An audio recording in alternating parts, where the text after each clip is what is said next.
8টায় বেরিয়েছিলেন বাসা থেকে, এখনও ফেরেননি। সারা গ্রামের মানুষ মিলে ওনাকে খুঁজছেন। আমার বড় চাচার বড় ছেলে সাকিব ভাই। বড় চাচা বিকেল 5টায় বাসায় এসে একটা পিঁড়িতে বসে পড়লেন। ওনার চোখে পানি। ছেলেকে উনি তখনও খুঁজে পাননি। গ্রাম পুলিশের এক দল 12টা থেকে খোঁজ চালিয়ে যাচ্ছে, কিন্তু সাকিব ভাইয়ের কোনো খোঁজ নেই। মাগরিবের আজান দিল, মসজিদে মাইকিং করা হলো। আমরা সবাই জামাতে নামাজ আদায় করে দোয়া করলাম যেন সাকিব ভাই সহি সালামতে ফিরে আসে। মাগরিবের নামাজ পড়ে বাসায় ফিরে সকলে টর্চ লাইট নিয়ে ওনাকে খুঁজতে বের হওয়ার জন্য রেডি হচ্ছিলাম। এমন সময় গ্রাম প্রধান একজন বৃদ্ধ কবিরাজকে নিয়ে আমাদের বাসায় হাজির হলেন। আমরা যদিও এই সমস্ত বুজরুকিতে বিলিভ করতাম না, কিন্তু কথায় আছে না, দেয়ালে পিঠ ঠেকে গেলে মানুষ খোঁজে না, এমন কোনো উপায় নেই। কবিরাজকে উঠোনে বসানো হলো। আকাশে তখন পূর্ণিমার চাঁদ উঠেছে। বিদ্যুৎহীন সময়ে এই চাঁদের আলো যেন 1000 বছর পেছনে নিয়ে গেল আমাদের। 1000 বছর আগের সেই উঠোন, জটলা পাকানো মানুষ আর কবিরাজ, এ যেন এক মহাযাত্রাপালা। যাই হোক, কবিরাজ বাঁশঝাড় থেকে একটি মুরগি জবাই দিয়ে এসে বসলেন। উনি আমাদের বললেন, গ্রামের রক্ষককে ডাক দিতে সিমিয়ারা, তোমরা কেউ কথা কইও না। আমাকেও গ্রামের রক্ষককে কইতে পারবো সাকিব মিয়া কই আছে। আমি কৌতূহলবশত ওনাকে জিজ্ঞেস করলাম, রক্ষক আবার কে?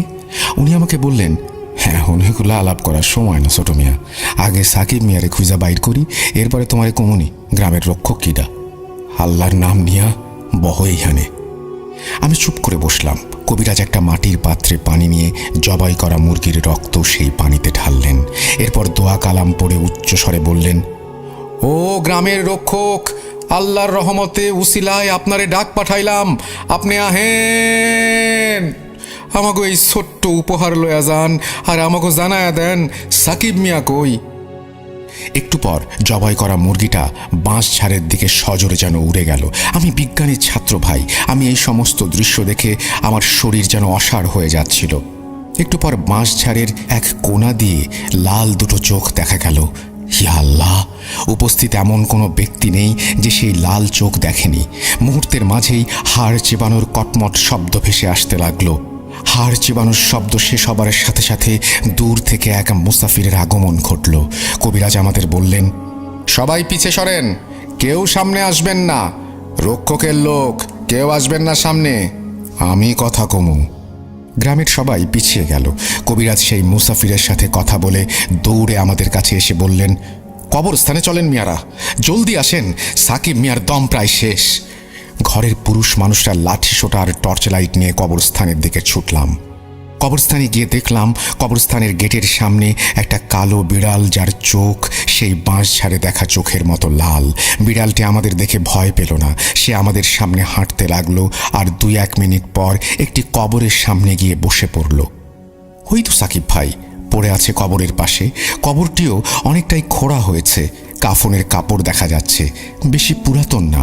কবর থেকে দুর্গন্ধ বের হচ্ছে। কবিরাজ সাকিব ভাইকে এখান থেকে নিয়ে যেতে বললেন আর গ্রামের কয়েকজনকে নিয়ে উনি কবরটাকে ঠিক করতে লাগলেন। সাকিব ভাইকে বাড়ি আনার পর ওনাকে উঠোনে শুইয়ে রাখা হলো। কবিরাজ এলেন কিছুক্ষণ পর। উনি একটা স্টিলের গ্লাসে পানি পড়া দিয়ে সাকিব ভাইয়ের মুখ খুলে ওনার মুখে ঢাললেন। ভাইয়ের মাথায় হাত দিয়ে উনি দোয়া দুরুদ পড়তে লাগলেন। আমরা উঠোন থেকে দেখছিলাম বাঁশঝাড় থেকে সেই লাল দুটি চোখ। চোখ জোড়া মিলিয়ে যাওয়ার সাথে সাথে সাকিব ভাইয়ের জ্ঞান ফিরল। আমরা ওনাকে পানি খাওয়ালাম। এরপর কবিরাজ ওনার পকেট থেকে একটা পত্রিকার কাগজে মোড়া জিনিস বের করলেন। উনি বললেন, রক্ষকের মুসাফির এই দাওয়া দিছে মিয়ারা, ডরের কিছু নাই, এইটা সাকিব মিয়ারে খাওয়াও। কাগজ খুলে দেখা গেল সেই কাগজ ভর্তি কালো জিরা। সাকিব ভাইকে কালোজিরা খাওয়ানোর পর উনি আস্তে আস্তে স্বাভাবিক হয়ে গেলেন। আমরা সবাই স্বস্তি পেলাম। ওনাকে জিজ্ঞেস করা হলো যে উনি কবরস্থানে কি করছিলেন। উনি আমাদের বললেন, উনি নাকি জানেন না আসলে হয়েছিল কি ওনার সাথে।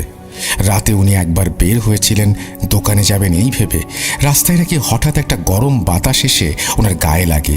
এরপর নাকি ওনার আর কিছু মনে নেই। কবিরাজ বললেন, সাকিব মিয়া, এই গ্রামের একটা রেওয়াজ আছে, নামাজ পড়বার গেলেও বাবাক মুসল্লি এক লগে যাওন লাগে, একলা যাওন যায় না, তাইলে সে আইসা নিয়া যায়। তোমারে সেই ধরছিল, আল্লাহ বাঁচাইছে।